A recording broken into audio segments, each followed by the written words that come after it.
আসসালামু আলাইকুম এভরিওয়ান। গল্পের নাম মেঘ বলেছে তুমি আমার। লিখেছেন তানজিল মিম। চতুর্থ পর্ব। এই মেয়ে, এই ওভাবে দাঁড়িয়ে কি করছো? এখনই তো পড়ে যাবে। আচমকায় কঠিন গলায় এক পুরুষালীর কণ্ঠ শুনে উত্তেজিত হয়ে পিছনে তাকাতেই ধপাস করে পড়ে যেতে নিল অহনা। সঙ্গে সঙ্গে নীলয় দৌড়ে গিয়ে ধরে ফেলল তাকে। আকস্মিক এমন কাণ্ডে অহনা নীলয় দুজনেই বেশ অপ্রস্তুত ছিল। খিচে চোখ বন্ধ করে আছে অহনা, ভয়ে পুরো শরীর কাঁপছে তার। নীলয় তাকিয়ে দেখলো অহনাকে। সে বুঝেছে মেয়েটি খুব ভয় পেয়েছে। নীলয় হালকা হেসে গভীর কণ্ঠে বলল, ভয় পাওয়া বন্ধ হলে এবার চোখ খোলা হোক। অহনা চমকে উঠে চোখ খুলল দ্রুত। নীলয়ও কোল থেকে নামালো অহনাকে, তারপর বলল, এভাবে কেউ খাটের কর্নারে টুল রাখে? অহনা মাথা নিচু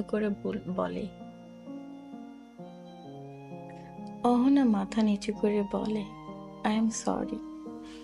ব্যাস এতটুকু বলেই দৌড়ে ছুটে গেল অহনা। আর নীলয় জাস্ট হা হয়ে গেল অহনার কাণ্ডে। মুখ থেকে অদ্ভুত শব্দ করে বলল, বিষয়টা কি হলো? মেয়েটা এমন দৌড়ে পালালো কেন? তাকে ভয়ানক দেখাচ্ছে নাকি? নীলে পুরো রুমটা একবার চোখ বুলালো, খানিকটা দীর্ঘশ্বাস ফেলে বসলো খাটে। নিজের রুমে ঢুকে জোরে জোরে নিঃশ্বাস ফেললো অহনা। মাত্রই কি ঘটলো ভাবতেই কেমন যেন লাগছে তার। ওই ছেলেটাই নীলই ছিল। অহনা বুকে হাত পেতে নিঃশ্বাস ফেললো কয়েকবার। নীলা ছাদ থেকে নেমে ঢুকলো রুমে। বোনকে হাঁপাতে দেখে বলল, কি আপু, হাঁপাচ্ছিস কেন?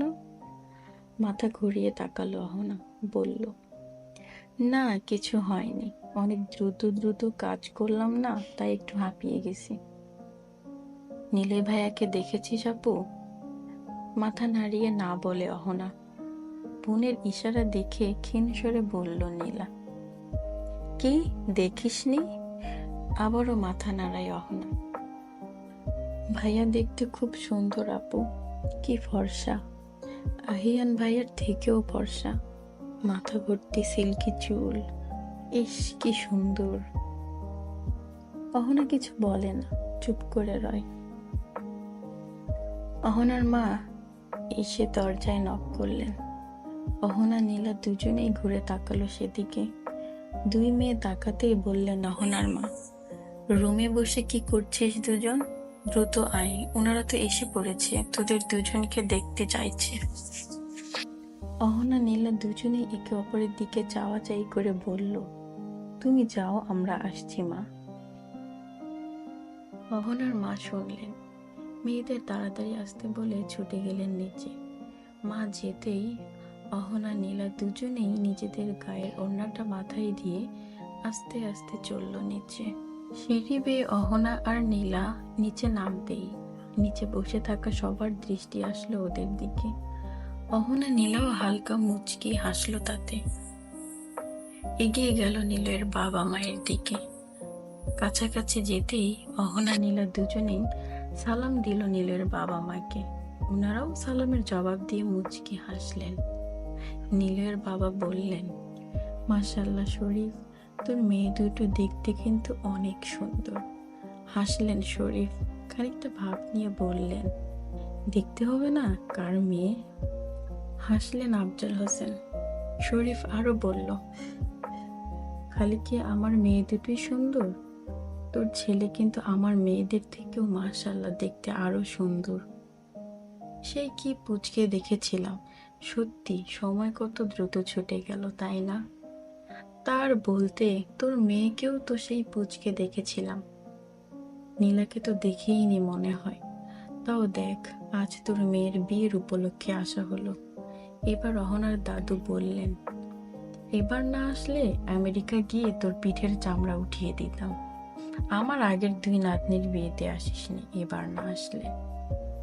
আফজাল হোসেন হাসলেন, বলল, কি আর বলবো চাচা যান, নিলয়টা একগুঁয়ে টাইপের, কোথাও যেতে চায় না, আর ওকে ছেড়ে আমরাও আসতে পারি না। এবারও তো আসতে চায়নি। ওর মায় একটু জোর করায় আস। এরই মাঝে সেখানে উপস্থিত হলো নিলয়। পরনে তার চকলেট কালার টি শার্ট আর অ্যাশ কালার জিন্স। চুলগুলো হাত দিয়ে একবার ঠিক করে এসে বলে উঠল, এখানে নিশ্চয়ই আমায় নিয়ে কথা হচ্ছিল। অহনার দাদু হাসলেন, নিলয়কে উদ্দেশ্য করে বললেন, তা একটু হচ্ছে। এদিকে আসো দাদু ভাই, তোমার একটু ভালো মতো দেখি। তখন তো ভালো মতো দেখাই হলো না। নিলয় গেল, তার নজরে আসলো তখনকার সেই মেয়েটা, মানে অহনার দিকে। তো বেশিক্ষণ না তাকিয়ে গিয়ে বসলো দাদুর পাশ দিয়ে। দাদু নিলয়কে দেখে বলল, তা দাদু ভাই, আমাদের কথা কি মনে আছে? মোটেও। নিলয় কি বলবে বুঝতে পারছে না। তার তো সত্যি এদের কারো কথা মনে নেই। নীলের অবস্থাটা যেন বুঝলেন দাদু। দাদু মৃদুস্বরে বললেন, এত ভাবার কিছু নেই, আমি জানি তোমার কিছু মনে নেই দাদু ভাই। নিলয় এবার মুখ খুলল, বেশি না ভেবেই বলল, আমার সত্যি কিছু মনে নেই। যাজ্ঞা চলো, তোমাকে সবার সাথে পরিচয় করে দিই। এই বলেই একে একে সবার সাথে পরিচয় করিয়ে দিয়ে শেষে অহনা আর নীলাকে দেখিয়ে বলল, ও হলো আমার মেজ ছেলের বড় নাতনি অহনা, যার বিয়েতে তোমরা এসেছো। আর ওর পাশের জন হলো নীলা, ওর ছোট বোন, এবার ক্লাস 7-এ পড়ছে। আর অহনা অনার্স সেকেন্ড ইয়ারে আছে। অহনা সালাম দিল নিলয়কে, নিলয়ও সালামের উত্তর দিল, আর নীলার দিকে তাকিয়ে মুচকি হাসলো শুধু। বিকেল গড়িয়ে সন্ধ্যা এলো।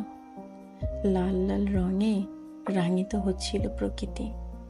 বাড়ির ছাদে চুপচাপ দাঁড়িয়ে আছে অহনা, কেমন যেন লাগছে তার। হুট করে বিয়েটা ঠিক না হলে কি হতো না? সে চেয়েছিল মাস্টার্স কমপ্লিট করে চাকরি করবে, তারপর বিয়ে। কিন্তু কি হলো? মাঝে মাঝে মেয়ে হয়ে জন্ম নেওয়াতে বেশ খারাপ লাগে অহনার। আজ ছেলে হলে সে ঠিক চাকরি করার একটা সুযোগ পেতই। অহনা দীর্ঘশ্বাস ফেলল। পশ্চিমা আকাশটায় সূর্য ডুবছে।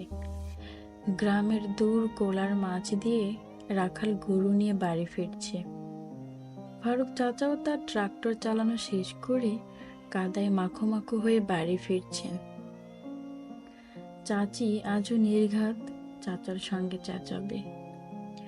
বাড়ির পিছনের পুকুরটায় গিয়ে ছোট ছোট ছেলে মেয়েরা খেলাধুলা শেষে হাত পা ধুয়ে বাড়ি ঢুকছে।